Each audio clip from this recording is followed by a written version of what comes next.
So yun na nga, for tonight's video, magluluto tayo ng nilagang baka. Siyempre, ang introduction, magbubukas ng pinto, bit-bit yung mga pinamili, maglalak ng pinto. Kasi nga, solo tayo ngayon din sa kwarto, kaya kailangan nakalak ang pinto.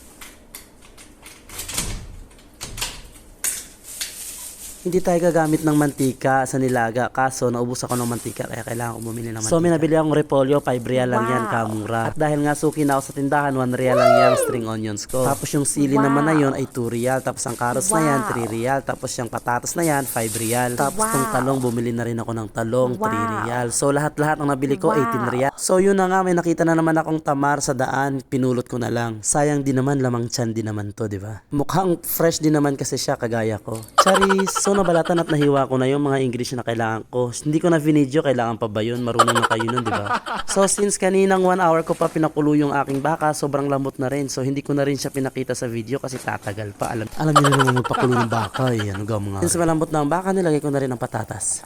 Nung lumambot na ang patatas, nilagyan ko na ng paminta, ng bechin, ng asin, para maging masarap na ang lasa ng ating sinabawang baka. Hiniwa ko po talaga ng maliliit yung aking baka para mas madaling lumambot, para hindi ako takaw sa oras. Makaisang kulo matapos ko may lagay yung mga sangkap. Sinikman ko muna yung sabaw kung tama na baga sa lasa. So para sa akin, tama lang naman ang lasa. Hindi siya maalat, hindi rin sobrang tabang, okay? So this time, nilagay ko na yung aking repolyo, sinabay-sabay ko na kasama ang sili. Sinama ko na rin yung sibuyas dahon, okay?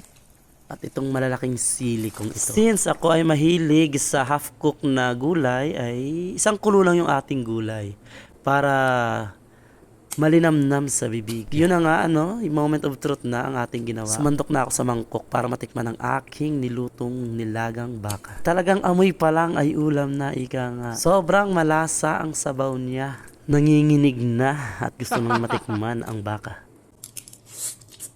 Oh, di ba? Nakakain din. Oh, ikaw, anong kwentong nilagang baka ang kwento mo? Kasi ako ganyan ako magnilaga eh. Eh ikaw paano?